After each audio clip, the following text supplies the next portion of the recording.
They said I'd never be a real mom, so I adopted my niece after CPS took her from my sister. I'm 31 and my name is Lillian. I've got a stable job, a little house that I worked hard for, and a pretty simple life. If you asked my mother, though, she'd say I'm the less successful daughter. That title has always belonged to my older sister, Vanessa, 34, married to a well-off man, a stay-at-home mom to her daughter, Emma. She's the golden child, the one who did everything right. I was the one who didn't settle down early, didn't have kids, and apparently didn't give my parents anything to brag about. For years, I watched my family put Vanessa on a pedestal, acting like she was living the perfect life while I was just there. I never said anything about it, because honestly, I didn't care much. Let them have their little fantasy. But deep down, I always had this uneasy feeling about Vanessa's family. Her daughter, Emma, is 6. She's always been quiet, too quiet for a kid her age. At family gatherings, she'd cling to her stuffed bunny like it was the only thing keeping her together. She never really talked unless spoken to, and even then, she spoke in short, careful sentences. I noticed she was always small for her age, a little too thin. Whenever I asked Vanessa about it, she'd brush it off. She's a picky eater. She's just shy. I never pushed because, again, I was the less experienced one, the one who didn't understand what it was like to be a mother. So I stayed in my lane until the day CPS called me. I remember exactly where I was. It was a regular Tuesday, and I was in the middle of a work meeting when my phone buzzed. I ignored it at first, but when I saw the voicemail notification, I felt this strange pit in my stomach. The message was short. A caseworker introduced herself, said my name was listed as an emergency contact for Emma, and asked me to call back immediately. I don't think I've ever dialed a number so fast in my life. The caseworker was calm but firm. Emma had been removed from Vanessa's care due to neglect. They couldn't give me full details over the phone, but they needed me to come to the office as soon as possible. I don't even remember the drive there. My heart was pounding the whole time. When I walked into the CPS office, I spotted Emma right away. She was sitting in a chair, hugging that same stuffed bunny, staring at the floor. Her little hands were gripping the fabric so tight that her knuckles were white. She looked exhausted. Her face was pale, her hair messy,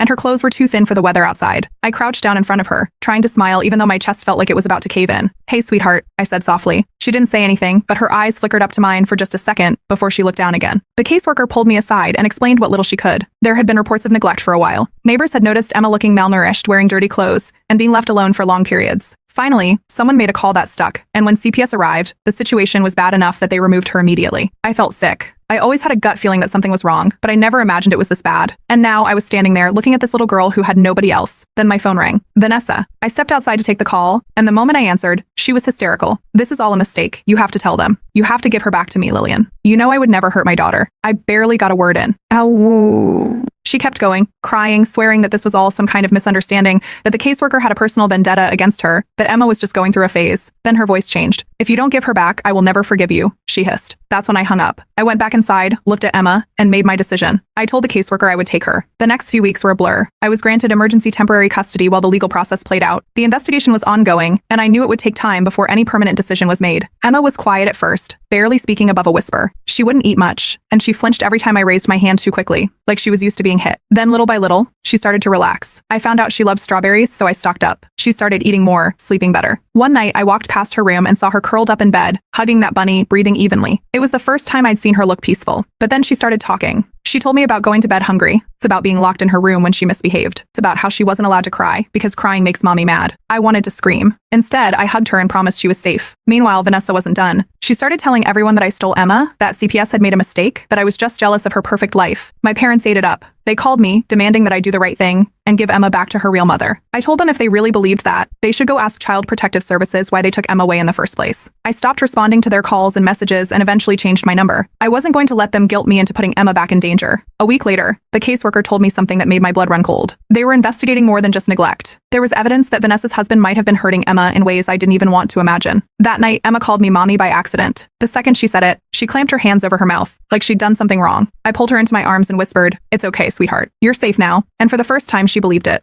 The first sign that Vanessa wasn't going to back down came in the form of a knock at the door. A man in a suit handed over a thick envelope, legal papers. Vanessa was suing for full custody, demanding Emma be returned immediately. The official language made it sound like I had kidnapped my own niece, like I was some outsider trying to take what wasn't mine. The next call came from my mother. Her voice was tight with anger, no more pretending to be neutral. She accused me of tearing the family apart, of trying to play mother when I would never be one. There was no room for discussion, just a demand that I drop the case and let Vanessa fix this. I hung up before she could say more. Emma's nightmares started soon after. She would wake up screaming, her small body shaking as she clutched her stuffed bunny. I would rush to her room, but she wouldn't say what the dreams were about. She would just stare at the walls, her hands gripping the blankets so hard her fingers turned white. The tension outside the house wasn't letting up either. Vanessa took her fight to social media, making exaggerated claims about how I had manipulated Child Protective Services into taking her daughter away.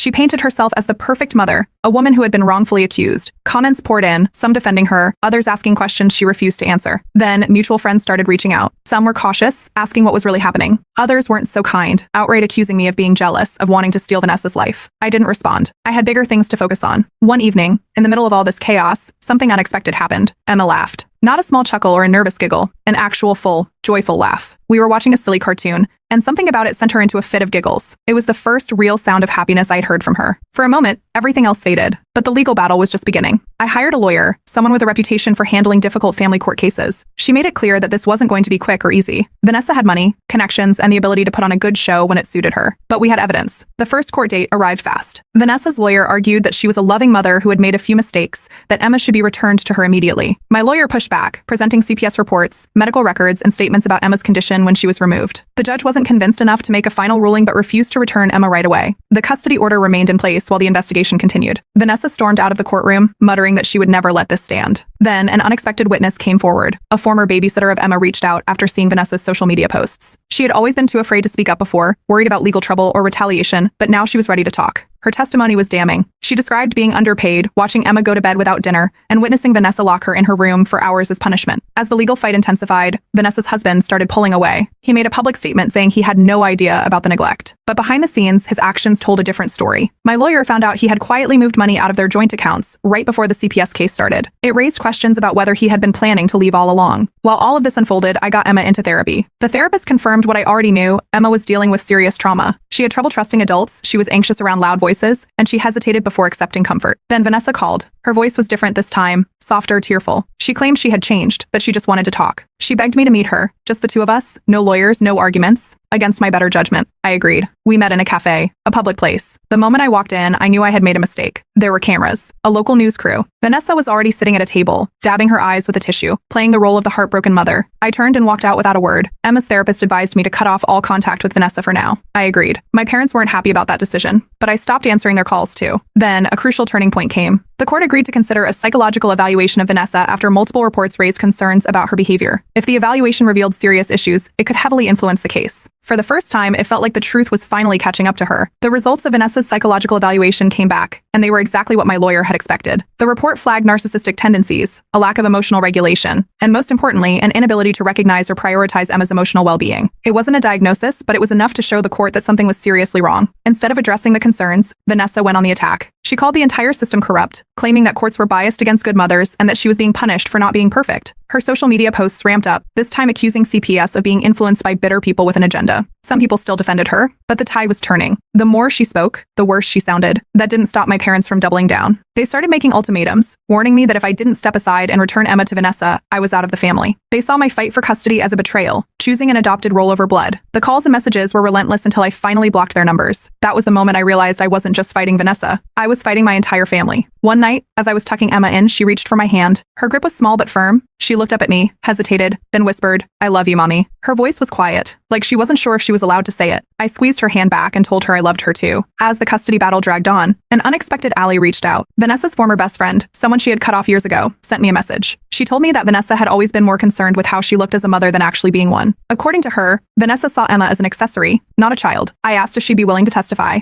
She said yes. Then came the biggest shock of all. CPS wasn't just investigating neglect anymore. There was now an official inquiry into child endangerment. Legal experts started speculating that Vanessa could actually face charges. The news started spreading online, and Vanessa's attempts at damage control were a disaster. She switched lawyers mid-case, filing multiple motions to delay the custody hearings. My lawyer warned me that these tactics could stall the process for months. Meanwhile, forensic reports on Emma's health were still being finalized. When they came back, they confirmed everything I had feared: signs of prolonged malnutrition and psychological trauma. The case against Vanessa was growing stronger by the day. Desperate to rebuild her image, Vanessa launched what my lawyer called a redemption tour. She started showing up at church events, making emotional speeches about forgiveness and second chances. She tried guest writing for mom blogs, claiming she was a victim of a corrupt system. But then, in what was probably her lowest moment, she set up a GoFundMe, asking for donations to help her fight for justice. The fundraiser barely made anything before it was quietly deleted. Through all of this, Emma was making progress. Her therapist encouraged her to draw, and soon, I started noticing a pattern. Every picture had two houses, a bad house and a safe house. The bad house was always drawn in dark colors, with a small, sad girl inside. The safe house was brighter, and it was always drawn with me. Then, more people started coming forward. An old neighbor of Vanessa sent an anonymous report to CPS, saying they frequently heard Emma crying alone at night. The final breaking point came when Vanessa showed up at my house. She pulled into the driveway unannounced, stepping out of the car like she had every right to be there. She pounded on the door, demanding to see Emma. When I refused, she started screaming loud enough for the entire street to hear, accusing me of stealing her child, of destroying her life. A few neighbors stepped outside to watch. I called the police. By the time they arrived, Vanessa was in full meltdown mode, pacing the sidewalk, yelling about how she was the victim. The officers gave her one warning to leave. When she refused, they escorted her off the property. A week later, the court ruled that any visits between Vanessa and Emma would be supervised. When Emma was asked if she wanted to see her mother, she didn't say a word. She just shook her head and clung to me. The battle wasn't over. But I wasn't backing down. The first supervised visit was scheduled for a Saturday morning at a designated child-friendly center. A CPS worker would be present the entire time, monitoring Vanessa's behavior and ensuring Emma's safety. It was a controlled environment, but it didn't make the situation any easier. That morning, Emma refused to get dressed. She curled up in the corner of her bed, clutching her stuffed bunny, shaking her head at every attempt to get her ready. When it was clear she wasn't going to move, I sat beside her, brushing her hair gently with my fingers. She didn't say a word, but her grip tightened on my sleeve, her little hands trembling. It took nearly an hour to convince her to put on her shoes. By the time we got into the car, she was silent, staring out the window with wide, unblinking eyes. When we pulled into the parking lot of the center, she whimpered under her breath, so soft I almost didn't hear it. Vanessa was already there when we walked in. She stood up dramatically as soon as she spotted Emma, spreading her arms wide. The moment Emma stepped inside, Vanessa rushed forward, pulling her into an exaggerated hug. "Oh, my baby. I missed you so much." Her voice was loud enough for everyone in the room to hear. The CPS worker remained neutral, clipboard in hand, observing everything. Emma barely reacted. She let herself be hugged but didn't return it. Her arms hung stiffly at her sides, her face buried against Vanessa's shoulder, motionless. Vanessa pulled back, keeping a hand on Emma's cheek. She smiled, but her voice dropped to a whisper. "Don't you miss mommy, sweetheart? We can be together again soon. You just have to tell the judge that you want to come home." The CPS worker's pen moved across the clipboard immediately. Vanessa must have realized she'd been overheard because she quickly plastered on a bright smile and pulled Emma toward the small table where toys were set up. Emma didn't play. She sat quietly, answering Vanessa's questions in short, careful sentences. Every time she hesitated, Vanessa's smile faltered just a little before snapping back into place. When the visit ended, Emma walked out without looking back. The moment the door shut behind us, she broke down. Silent tears streamed down her face as she clutched my hand, refusing to let go. That night, the CPS worker formally recommended that the court reconsider Vanessa's visitation rights. She documented the emotional manipulation, Vanessa's refusal to respect boundaries, and Emma's visible distress. The next day, my parents called again. This time, their voices were calm, almost rehearsed.